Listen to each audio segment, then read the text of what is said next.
Hi, and welcome to the BSSS e-content platform. My name is Piyush Pradhan, and I'm from the Department of English. For my audience, I've come up with a very unique form of communication. Now, so far, we are known that communication skills is just about having some kind of a practical verbal speech consisting of two individuals or more than that. But what exactly is a special kind of communication? This communication is called as communication used in committees, used within the organization. A communication that is used in a specific seminar and conferences. Now, why do we need such kind of communication? And what is a specialization that we look? We find that this kind of communication is a special communication that does not require a group or multiple personnels of an organization. It requires a standalone communication. Who's going to listen to this communication? Should someone listen to such communication skill? Let's see. We are going to begin with the first slide. Now, in the first slide, we are going to look at the roles and responsibility of a single individual who is hired to take care of a group within an organization. Now, let's discuss the roles and responsibilities. Now, the role of communication in committees, as I just said a couple of minutes ago, within an organization is always taken as a standalone communication, and that ensures the positive visibility of the work communication and the information to be shared. Whatever information or knowledge needs to be conveyed, only a specialized personnel of an organization is hired to take care of the others. Otherwise, it's going to be a true mess. Let's see how. Whenever we look at an organization and its collaborative work profile, we see that there should be a straightforward objective, and that cannot be achieved by multiple people using communication. It has to vest into one single person's hand. And therefore, in this first section, we are looking at the objective of using the communication in committee, which is used by the highest authority, sharing information down the line for smooth give and take or share of the information. Second is a variety of the organizational platforms. As we all are aware, when it comes to a very large organization, we have got diverse departments to take care of. Therefore, we have to ensure that there should be a finest communication connect, and that should be the utmost gist of this type of special communication. Thirdly, we have got a committee using the communication solely responsible for the overall development, updating, and upgradation. I hope you have understood slightly what I exactly wanted to teach you through this first slide. Let's move on to the second slide. What should be the clear-cut accountability of using this communication, and in a very brief form? Firstly, whenever it comes to organizational communication skill, we always look at a long-term interest of the working group within an organization. Then we focus on who's the spokesman. Now, the clear term which my audience can understand through that single individual I was talking about a couple of minutes ago is exactly this person, the committee spokesman. He's the one who's going to chair the complete responsibility, and then he has to serve with the best the existing group can achieve. Third, the usable communication, which is going to help facilitate the sort of meeting which is going to take place with that spokesperson.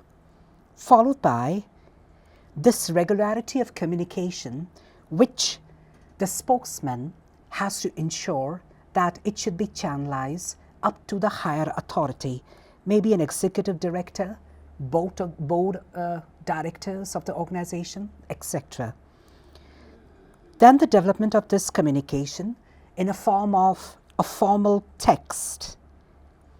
Please make sure whenever it comes to communication used in committees, seminars and conferences, it should not be ever an informal text. It should always be a formal text. Therefore, it is seen that how is the communication being channelized? Is it used orally, or it is used in a form of a written communication, maybe a handout material for an event or something of that sort. And finally comes the publication of the same communication through different forms of print media and electronic media, such as the issuance of the electronic newsletters for an organization, etc. That can be usable for the subscribers, etc.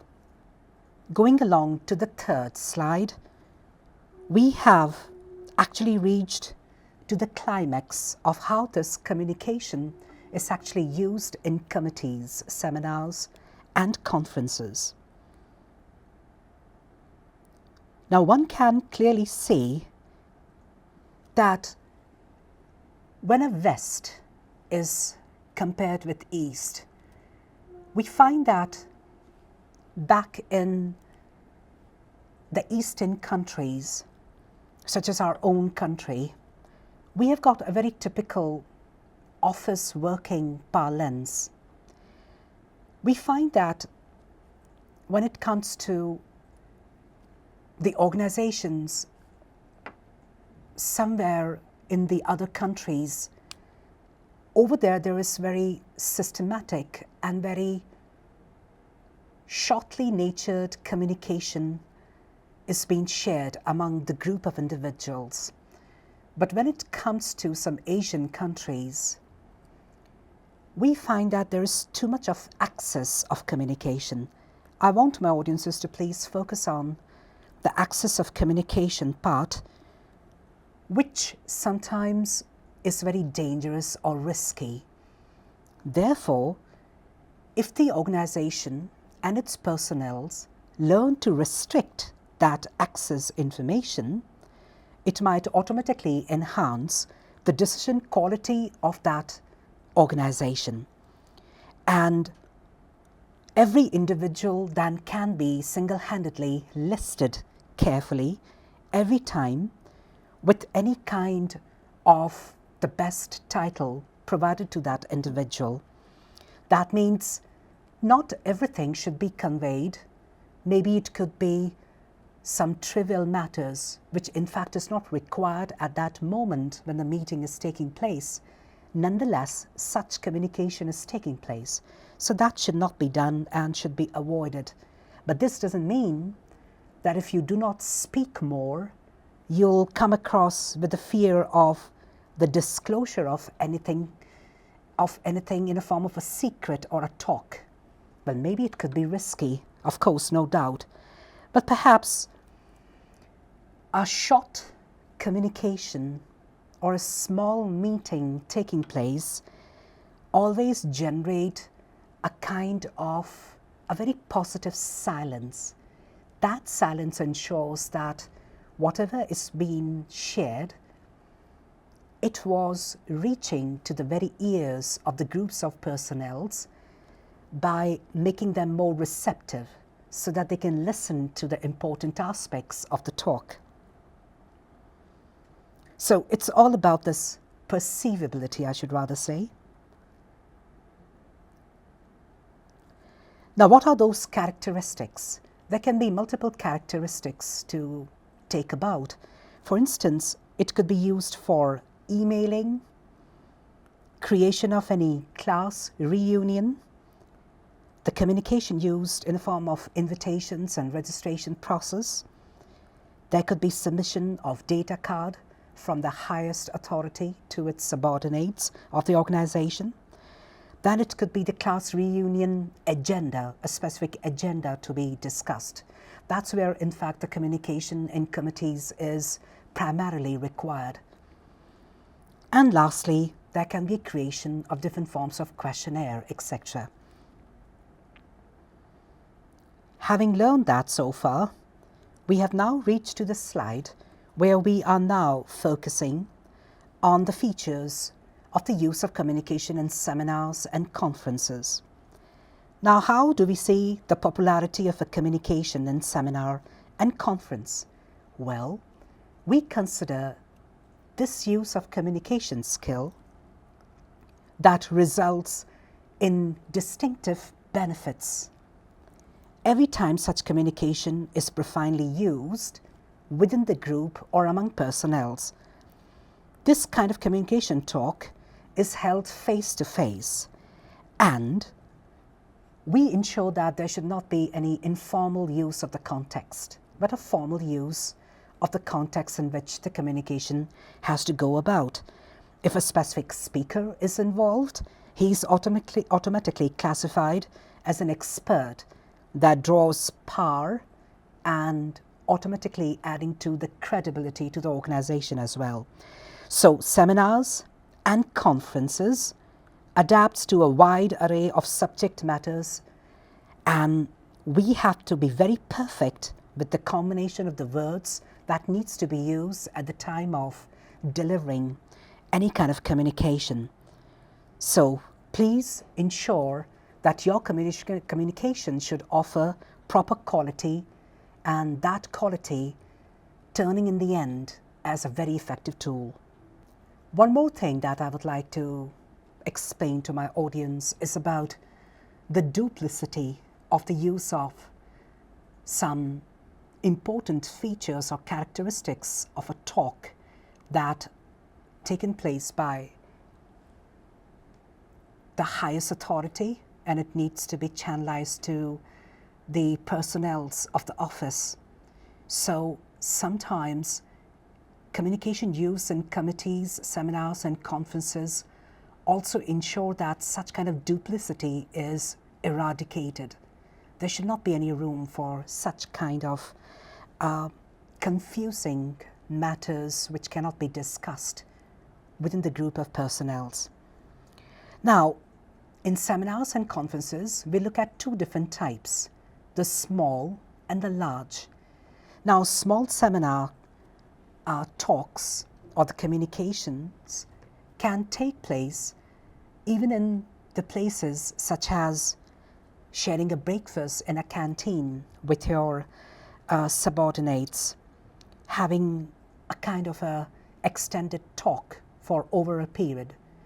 Well, in this case, everything is justified because it's a kind of mixed emotions and feelings which different personnels would use informally. But when it comes to preparation of large seminars and conferences, such demands many hours of preparation, means everything has to be choreographed.